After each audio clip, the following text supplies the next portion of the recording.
Jean chapitre 3 verset 13. Et personne n'est monté au ciel, si ce n'est celui qui est descendu du ciel, le Fils de l'homme qui est dans le ciel. Nous avons ici la suite du passage précédent avec ce connecteur « et ». Jésus venait de déclarer « Si vous ne croyez pas quand je vous ai parlé des choses terrestres, comment croirez-vous quand je vous parlerai des choses célestes ?» Et personne n'est monté au ciel ou bien ne s'est élevé. En fait, ici, ça précise pourquoi Jésus a autorité pour parler des choses célestes. Auparavant, pourtant, dans l'Ancien Testament, certains hommes avaient été enlevés au ciel.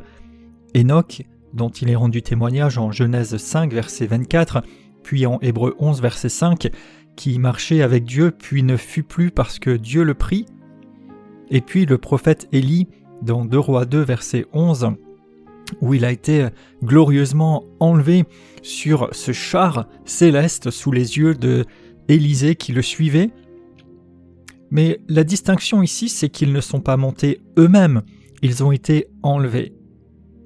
Et en fait, Jésus est le seul qui aurait eu le pouvoir de monter lui-même en tant que Dieu vers le Père, après avoir accepté de descendre dans l'obéissance au Père.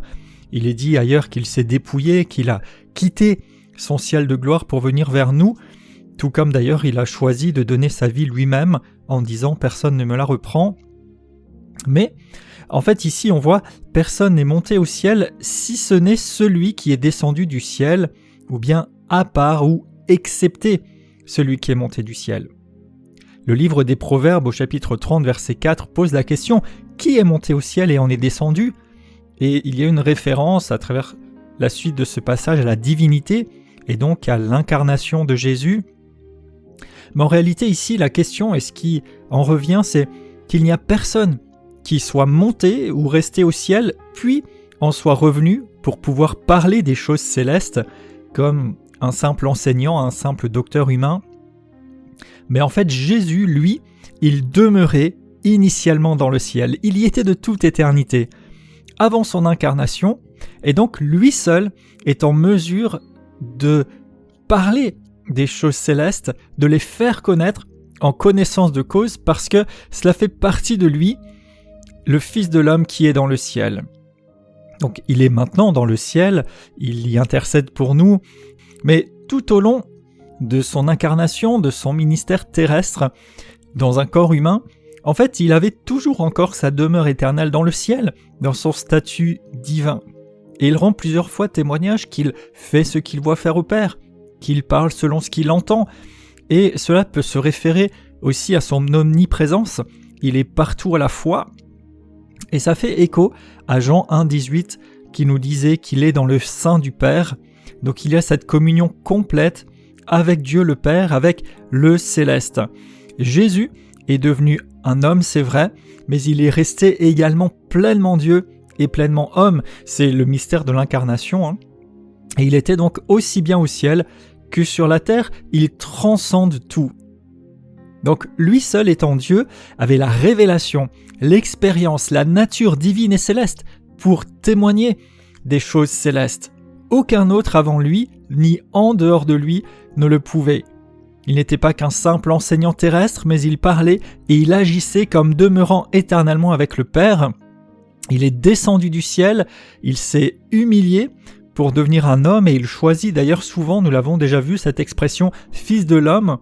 Mais dans l'union des deux, fils de Dieu et fils de l'homme, céleste et terrestre, il opère son service, il est venu rejoindre l'humanité. Le mouvement initial qu'on peut voir, c'est Dieu qui vient vers les hommes. Il est descendu du ciel. Et puis ensuite, ce qui est terrestre et ce qui est céleste va être réconcilié en lui. Par exemple, Éphésiens 1, verset 10 dit qu'il est venu pour réconcilier toutes choses en lui, celles qui sont dans le ciel et celles qui sont sur la terre. Et ailleurs encore, il est rendu témoignage de cette réconciliation. Et donc jusqu'alors, jusqu'à présent, avant que Jésus ne vienne et ne soit manifesté, Dieu se révélait principalement aux hommes par des intermédiaires et comme quelque chose qui venait du ciel vers les hommes. Mais maintenant, il était lui-même descendu parmi les hommes, devenant dès lors le seul médiateur entre Dieu et les hommes. 1 Timothée 2, verset 5 nous dit « Il y a un seul médiateur entre Dieu et les hommes, et il fait donc le lien entre le ciel et la terre. » Plus tard, des expériences célestes vont être rapportées, par exemple Étienne lorsqu'il est lapidé qui voit le ciel ouvert, Paul qui fut ravi au ciel, 2 Corinthiens 12, versets 1 à 4, en disant « Je ne sais pas si c'était avec mon corps, sans mon corps, mais en tout cas, il parle d'une expérience céleste. » Jean, lui-même, plus tard, va être ravi au ciel lorsqu'il reçoit les révélations de l'Apocalypse. Et donc, par l'œuvre de Christ et dès lors en lui, le croyant aussi a sa cité dans le ciel. Philippiens 3,20, notre cité est dans le ciel. Et nous sommes exhortés à rechercher les choses d'en haut. Colossiens 3, verset 1, la voie est ouverte, nous dit l'Épître aux Hébreux, et il y a même un reproche à ceux qui ne pensent qu'aux choses de la terre de marcher en ennemis de la croix dans Philippiens 3, 19.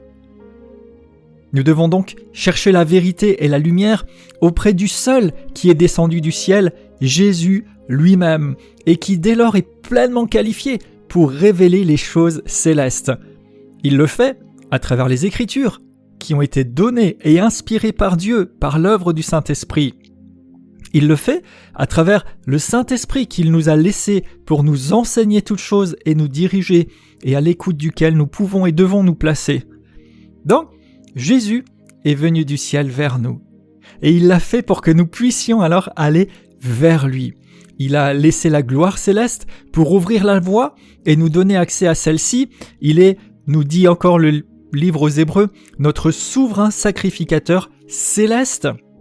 Et donc, il nous appartient de nous attacher, nous affectionner aux choses d'en haut, nous attendre aux réalités célestes, inaugurées par Christ pour nous, parce qu'il est celui le seul pleinement qualifié, parce que venant du ciel, pour nous parler des choses célestes. Et nous ne devons pas rester bloqués à ce stade de ne pas pouvoir les recevoir, mais au contraire, nous disposer, nous attendre à lui, dépendre de lui, pour pouvoir saisir ces mystères anciennement cachés, mais dorénavant révélés en Christ, et en faire l'expérience à la gloire de Dieu.